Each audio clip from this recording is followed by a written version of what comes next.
Thank you so much for doing this, ma'am. Just earlier this week, the Indian rupee traded a bit weaker as geopolitical tensions continue to build up. What is your assessment of the challenges that the rupee could see in the days ahead, and what measures are being taken to tackle the slippery slide?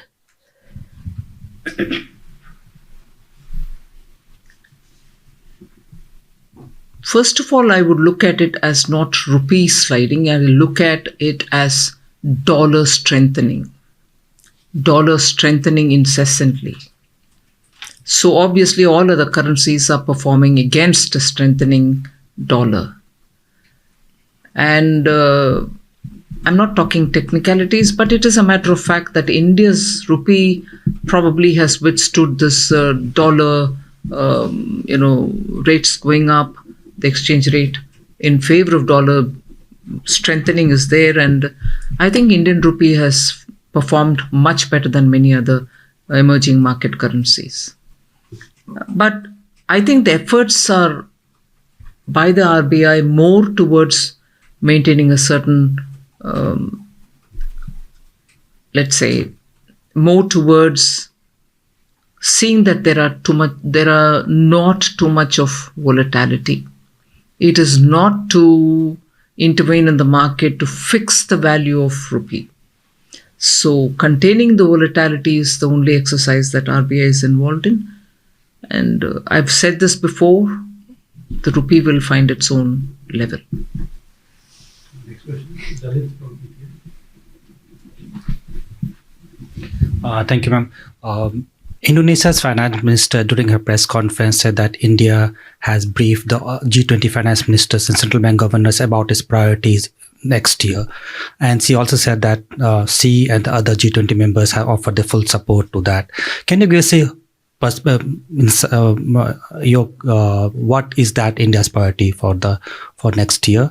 And secondly, on cryptocurrencies, I think there's a move from India's side, which G20s have given a positive response to that, and also among the G7 countries on how to deal with that, about the regulations and other things as well, if you can say. Yes, I'm grateful indeed that we had held an informal breakfast with all the G20 members. There was a very positive and cooperative mood. Unhesitatingly, I found all of them extending cooperation and saying India's year as presidentship should, take on issues, and we're all here to support and cooperate with you. And that was expressively said. Whilst I've not laid out the clear agenda in every detail, we spoke about the broad issues on which we'll be interested. And in that, in no particular order, I wish to say that we will certainly be wanting the G20 membership to discuss on how the multilateral development banks can better leverage the endowment that they have. Also think in terms of getting other sources through which their finances can improve. Because one, that they have to be more nimble in reaching out for developmental funding. And two, they have to better effectively deploy the resources that they have. So that will certainly be one of the things that we will be working out, and how that becomes an agenda point and how specifically we are going to tailor make it is subject to taking inputs from everybody. Second is also looking at the debt situation.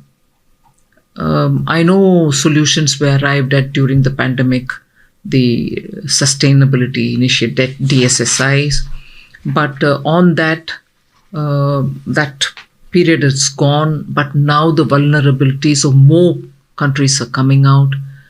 Many middle income countries themselves are at high risk.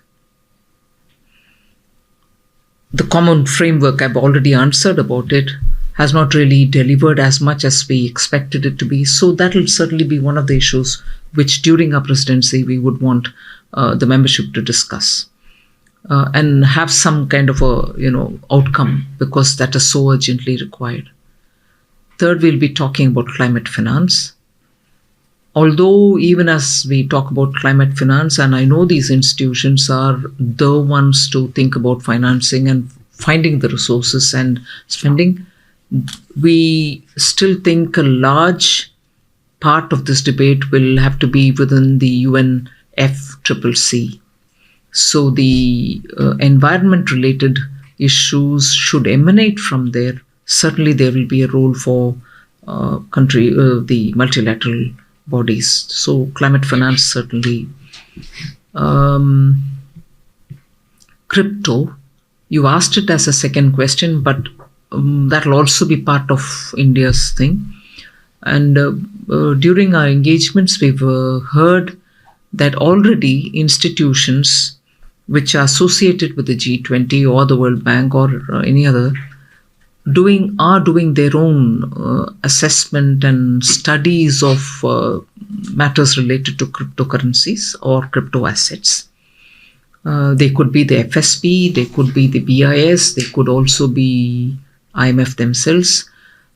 So we would definitely want to collate all this and do a bit of study and then bring it on to the table of the G20 so that members can discuss it and hopefully arrive at a framework or SOP, so that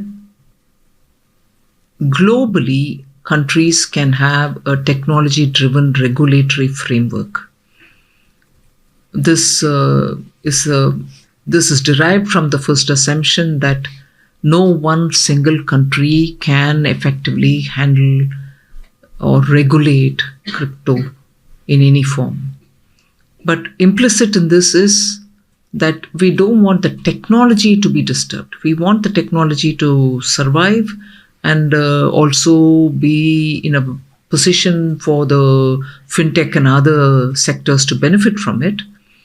But if it is a question of platforms trading on assets which are being created, buying and selling, making profits, and more importantly in all this, are countries in a position to understand the money trail? Are we in a position to establish for what purpose it's being used? Because the recent experience of in India, and there again, one of the points for the ED that you want to take as a good example is we detected substantial money laundering, probably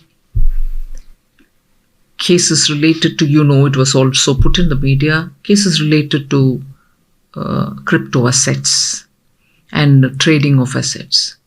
So this concern has been actually acknowledged by several members of the G20, saying yes, money trail, yes, money laundering, yes, drug misuse, and so on. So there is an understanding that we need to have some kind of a regulation, and that all the countries will have to be together on it. No one country is going to be able to singularly handle it. So on that, we'll certainly have something to do. Next question, Seema. Ma'am, I wanted to ask you about FATF, the kinds of discussions you had. Was there any discussion on Pakistan? And my second question is about our trade deficit with China. It's gone up to, I believe, now $87 billion. What measures is government taking to sort of tackle that? Because whether it's decoupling or any other measures. Thank you. In our discussion with the FATF, there were no one country reference. We were discussing on general issues about FATF. No specific country was talked.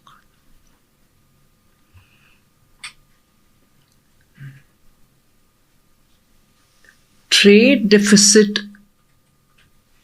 is actually growing, and it's growing across the board, meaning we are importing a lot more than exporting, and the net is definitely going against us. But we're also keeping a watch as to if there's a disproportionate increase against any one country.